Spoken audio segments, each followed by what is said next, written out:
UP के सीतापुर जिले में 5 सामाजिक संगठनों ने 69,000 शिक्षक भर्ती नीति को लेकर प्रयागराज की उच्च न्यायालय डबल बेंच के आदेश को सरकार द्वारा लागू करने के निर्णय से पूर्व सामान्य वर्ग के सफल चयनित अभ्यर्थियों और उनकी नौकरी को एक विधिक संरक्षण देने की मांग को लेकर मुख्यमंत्री उत्तर प्रदेश को संबोधित ज्ञापन जिलाधिकारी सीतापुर को सौंपा है, जिसमें 69,000 सहायक शिक्षकों की नियुक्ति के लिए यूपी सरकार को उच्च न्यायालय प्रयागराज ने निर्देश दिया था, जबकि 67,867 शिक्षक दिसंबर 2020 से इस भर्ती के सापेक्ष अपने विद्यालयों में ज्वाइन होकर नौकरी कर रहे हैं। वहीं बेसिक शिक्षा विभाग का स्पष्ट तौर पर कहना है कि ऐसे सफल चयनित शिक्षकों की 31 मार्च 2025 तक नौकरी जारी रखी जाएगी, लेकिन नई सूची जारी होने के बाद सफल चयनित 6,800 सामान्य वर्ग के शिक्षकों की नौकरी खतरे में पड़ जाएगी, जिससे इन शिक्षकों को विधिक संरक्षण देना आवश्यक है।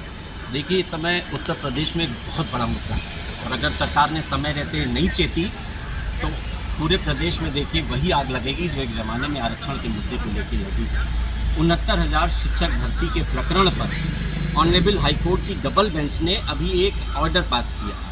उस ऑर्डर के तहत जो 2019 की भर्ती के तहत दिसंबर 2020 में 69,000 शिक्षकों की जो ज्वाइनिंग कराई गई थी, उस ज्वाइनिंग को पूरी तरह से उस मूल सूची को हाईकोर्ट ने रद्द करते हुए नई सूची बनाने का निर्देश दिया है।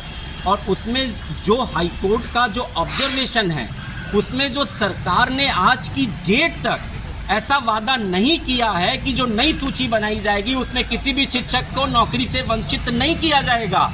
इसको लेकर के उसमें जो सामान्य वर्ग के अभ्यर्थी हैं, यानी तकरीबन 18,000 शिक्षक आज उनकी नौकरी रहेगी कि जाएगी, इसको लेके वो पेशोपश में हैं और उत्तर प्रदेश की राजधानी लखनऊ में धरना प्रदर्शन कर रहे हैं। हमारा सरकार से मांग थी कि आप लिखित आश्वासन दीजिए कि किसी शिक्षक की नौकरी नहीं जाएगी और अगर सामान्य वर्ग के अभ्यर्थी की नौकरी गई तो महासंग्राम होगा। इसको लेकर के आज सीतापुर के तमाम संगठन, जिसमें हमारे हरनाम बाबू मिश्र जी अखिल भारतीय ब्राह्मण सभा के अध्यक्ष हैं, अखिल भारतीय सवर्ण सभा के अध्यक्ष हैं, किसान नेता हैं, मध्यम वर्गीय परिवार का व्यक्ति ही शिक्षक बनता है। आप नौकरी दे नहीं सकते तो नौकरी लेने का आपको अधिकार नहीं है। हमने अपने जिलाधिकारी के माध्यम से उत्तर प्रदेश सरकार तक ये बात पहुंचाने की कोशिश की है कि आप एक आश्वासन राजनीतिक नहीं, हमें विधिक संरक्षण उन शिक्षकों को प्रदान करिए जिनको नौकरी मिल गई, उनकी नौकरी नहीं ली जा सकती है। इसमें सुप्रीम कोर्ट का भी ऑर्डर, आप ऐसी व्यवस्था करिए कि एक भी शिक्षक की नौकरी नहीं जाएगी, जो सरकार ने आज तक नहीं कहा है। उन्होंने कहा है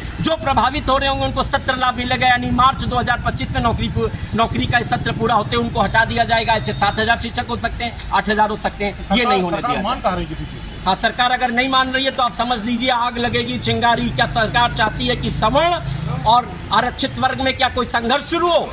क्या सरकार अपनी इस व्यवस्था के कारण, जिसमें वो बोल नहीं पा रही है, सही से कह नहीं पा रही है, क्या कोई इस तरह की भावना लोगों में पैदा करना चाहती है? जो बोलता है उसके खिलाफ FIR दर्ज हो जाती है। और इसमें सबसे बड़ी चीज ये है कि ब्यूरोक्रेसी, जो ब्यूरोक्रेट्स जिम्मेदार हैं, शिक्षा विभाग के जो अधिकारी, जो हाईकोर्ट के ऑर्डर आने के बाद इसका मतलब सूची गलत बनी, यानी सूची तैयार करने वाले जो बड़े बड़े अधिकारी, शिक्षा सचिव वगैरह थे, उनके खिलाफ सरकार ने अब तक क्या एक्शन लिया? कोई एक्शन नहीं लिया। उनके खिलाफ आप एक्शन नहीं